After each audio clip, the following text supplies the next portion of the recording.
സുരേഷേ, ഒരു പുതിയ വിഷയം ഉണ്ടോ വന്നിട്ട്? എന്താ? പിന്നെ ആ പഠനം കേരളം മുഴുവൻ കത്തിക്കൊണ്ട് നിൽക്കുകയാണ്, കേട്ടിട്ടില്ലേ? ഗോപൻ സ്വാമി, നമ്മളെ ഗോപൻ സ്വാമിനെ സമാധിരിച്ചത്. അത് പിന്നെ ഞാൻ പറഞ്ഞാലും ഇവിടെ ഈ നമ്മളെ കേരളത്തെ പറ്റി നമ്മൾ വണ്ടമാനം അഭിമാനിക്കലില്ലേ? പിന്നെ മറ്റേ ശ്രീനാരായണ ഗുരു, ചട്ടമ്പി സ്വാമികൾ, അയ്യാവൂർ, അങ്ങനെ ഒരുപാട് കാര്യങ്ങൾ. പിന്നെ നവോത്ഥാന മേഖല, മറ്റേ പിന്നെ 100% സാക്ഷരത, ഇവിടെ അന്ധവിശ്വാസങ്ങൾ, അങ്ങനെ നമ്മൾ തമിഴന്മാരെയും കർണാടകക്കാരും ഉണ്ട്, അവരെക്കാട്ടും ബൾഗറായിട്ട് നമ്മ ഇപ്പം ചിന്തിക്കുന്നത്. ഗോപൻ സ്വാമി ഞാനൊരു സംശയം ചോദിക്കട്ടാ, ഒരു വയസ്സ് മരിച്ചു, അയാള് മക്കളോട് പറഞ്ഞ അയാളെ സമാധി ഇരുത്തണം എന്ന് പറയുന്നത്, അതിലിപ്പോ എന്ത് ചെയ്യാൻ വേണ്ടി പറ്റുമോ? അയാളെ എന്റെ അച്ഛൻ ഒരു മിനിറ്റ്, എന്റെ അച്ഛൻ പറയുന്നു എന്നോട്, എന്നെ നീ ഇങ്ങനെ ചെയ്യണം എന്ന് പറയുന്നു. അതിനകത്ത് മാത്രം ശരിയുണ്ടെന്നുള്ള പിന്നത്തെ കഥയാണ്. അല്ല, അതിൻ്റെ അകത്ത് സമാധി ഇരുത്തുക എന്നുള്ളത് തെറ്റൊന്നുമില്ല. എങ്ങനെയാന്ന് വെച്ച് കഴിഞ്ഞാൽ, ഒരു ആള് മരിച്ചതിന് ശേഷം, അതായത് ശരീരത്തെ ചൂടാറുന്നതിന് മുമ്പ് ചമ്പ്രം പഠിച്ചിരുത്തി, നമുക്ക് തമിഴ്നാട്ടിലൊക്കെ കണ്ടിട്ടുണ്ട്. അവരുടെ ഏത് രീതിയിലാണോ കയ്യോ കാലോ ഇരിക്കുന്നത് ആ രീതി നല്ല ഇരുന്നിട്ടാണ് പണ്ടത്തെ കാലത്ത് ഇരുത്തി കുഴിച്ചിടുന്ന ഒരു സമാധി. പണ്ടത്തെ കാലത്ത് സ്വാമിയാർ മരിച്ചു കഴിഞ്ഞാലും അങ്ങനെ ചെയ്യുന്നത്. ഇപ്പോഴത്തെ സ്വാമിമാരുണ്ട്. അല്ല, അച്ഛന്മാർക്കും ഉണ്ട് അങ്ങനെ സമാധി. അല്ല, നമ്മള് പിന്നെ ഇവിടെ കഴിഞ്ഞ കൊല്ലം പിന്നെ കഴിഞ്ഞ കൊല്ലം, അതിന് 2 കൊല്ലം മുമ്പ് ഒരു പള്ളിയിൽ തന്നെ അടക്കിയത് ഇരുന്ന് അതേമാതിരി തന്നെ. അത് കാലം ചെയ്യല, മനസ്സിലായില്ലേ? ആയിക്കോട്ടെ, അത് അവരുടെ ഭാഷയിലല്ലേ. സമാധി ആയാലും കാലം ചെയ്യാനും നമ്മ പറയുന്ന ചത്തു. അല്ലെങ്കിൽ കവർ ചെയ്യുന്നു. കവറാണ് ഒരാൾ പറയുമ്പോൾ, ഒരാൾ കാലം ചെയ്യുന്നു പറയും, ഒരാൾ സമാധി എന്ന് പറയും. അതിന്റെ ഇവിടെ സമാധി ഇരുത്തിയാനല്ല മാഷ ഇവിടെ തെറ്റ് വന്നത്. കാരണം വിവാദമായത് അവിടെയല്ല.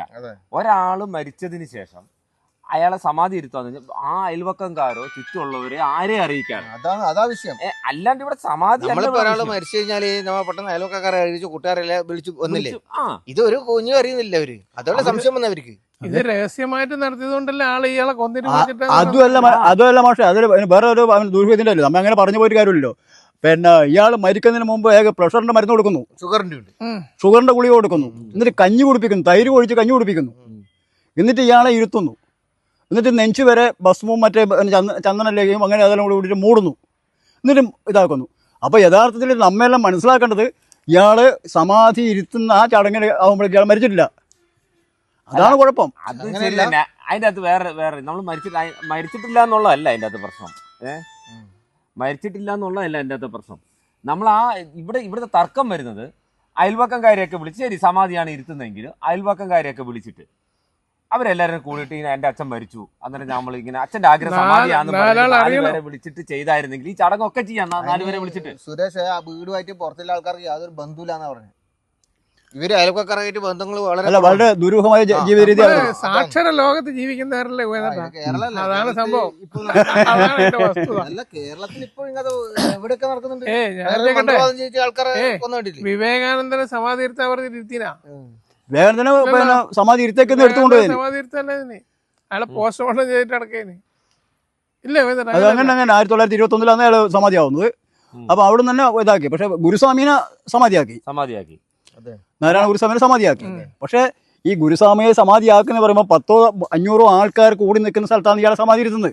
അല്ല, അതിന് അവർ തെറ്റു പറയാൻ കഴിയില്ല നമുക്ക്. ആചാരപ്രകാരം ചെയ്യാമല്ലോ. ഞാൻ പറഞ്ഞു, ഈ സ്വാമി ആണെങ്കിൽ ശരി, അവര് മരിച്ചതിന് ശേഷം അയൽവക്കാരെ നാട്ടുകാരൊക്കെ വിളിച്ചിട്ട് മരിച്ചു, ഞങ്ങൾ സമാധി ഇരുത്തി, സമാധിയായിട്ട് അവർ മരിക്കുന്നതിന് മുമ്പ് റെഡിയാക്കി ഇരുത്തു എന്ന് പറഞ്ഞു കഴിഞ്ഞാൽ ആ ചടങ്ങ് അനുസരിച്ച് എല്ലാവരും കൂടൂലേ? ഇതൊക്കെ ഒന്നാം തരം അന്ധവിശ്വാസം അല്ലാണ്ട് വേറെന്തിനു പറയണ്ട്? അന്ധവിശ്വാസം അല്ലാണ്ട് വേറെ ഇത് അന്ധവിശ്വാസമാണ്, വേറും അന്ധവിശ്വാസം. ഇതിനെതിരെ അതിശക്തമായ രീതിയിൽ മലയാളി കേരളത്തിൽ ധാരാളം ഉണ്ടല്ലോ. അതുകൊണ്ടാണ് 2 പെണ്ണുങ്ങളെ കൊന്നിട്ട് കറി വെച്ച് കൂട്ടിയത്. അത് 2 കൊല്ലം മുമ്പ്. അതും ഈ ജ്യോതിഷമാണ്, ജ്യോതിഷും വിശ്വാസം ഒക്കെയാണ്. ഈ നമ്മുടെ നാട്ടിൽ തന്നെ എത്രയുണ്ട് ഇപ്പൊ. നിന്റെ വീടിനടുത്തുണ്ടല്ലോ ഒരുത്തൻ.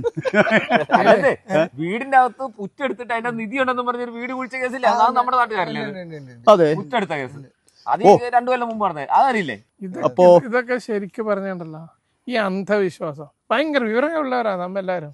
സാക്ഷരത 100%. വിശ്വാസത്തെ എന്താ പറയല്, വിശ്വാസം വേണം. വിശ്വാസം വേണ്ടെന്ന് നമ്മളാരും പറഞ്ഞു. വിശ്വാസം നമുക്ക് ഒരു വിശ്വാസം നമ്മൾ യുക്തിവാദിയല്ല. പക്ഷെ വെച്ചാല് ഇതെന്ന് വെച്ച് കഴിഞ്ഞാല് ഇങ്ങനെ ജനങ്ങൾക്ക് എന്താ പറയണ്ടേ, ഒരു ഇതൊന്നല്ല ലക്ഷ്മണ, ഇവിടെ പാർട്ടി ഓഫീസിൽ KPCC ഓഫീസിൽ കൊണ്ടുവച്ചിട്ടില്ലേ കൂടത്രം.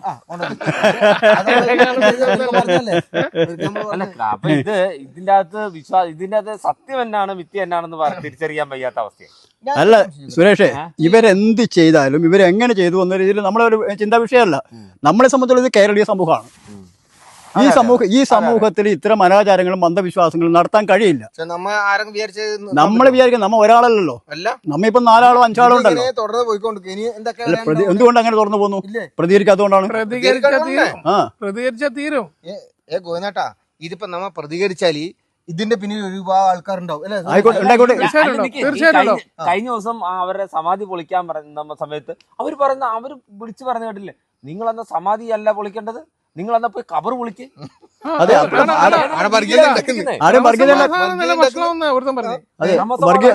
വർഗീയത ഉണ്ടാകുന്നുണ്ടവര്.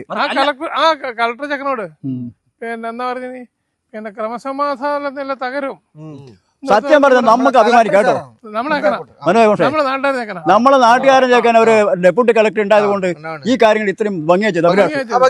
നമ്മളെ ഈ ഗുൽമാൻ ടീമിന്റെ മുഴുവൻ അഭിവാദ്യങ്ങളും അവർക്ക് കൊടുക്കും. തീർച്ചയായും നമ്മളെ നാട്ടുകാർ. അത് മാത്രല്ല നമ്മളെ നാട്ടുകാരെന്നല്ല, അവൻ ചെറിയ പയ്യനും കൂടിയാണ്. ഒരുപാട് ഭാവിയിലെ മനുഷ്യൻ പവർ നമ്മൾ മനസ്സിലാക്കണം. കുറച്ചുകൂടെ കഴിയുമ്പോൾ അവൻ ആരായിരിക്കും? അതാണ് നല്ല രീതിയിൽ വരട്ടെ. നമ്മളെ നാടിന്റെ അഭിമാനല്ലേ. ഈ അന്ധവിശ്വാസങ്ങളെ കൊണ്ട് എന്താ നമ്മൾ ചെയ്യല്? അന്ധവിശ്വാസങ്ങൾ നമ്മൾ എതിർത്തോളാം. നിന്നെ പോലെ തന്നെ ഇങ്ങനെ അമ്പലത്തിൽ വന്നിട്ട് മറ്റേ തച്ചിനെഴുതി പ്രാർത്ഥിക്കുന്നു. അങ്ങനെയല്ല, പ്രാർത്ഥിക്കുക അത് വേറെ ഐറ്റംസ്, പ്രാർത്ഥന വേറെ, ഇത് വേറെ. അയ്യപ്പ ഇതിനൊരു അവസാനം എപ്പ ഉണ്ടാവില്ലേ? അവസാനം ഉണ്ടാവണം, ലോകാവസാനം ഉണ്ടാവണം, ഉണ്ടാവല്ലോ.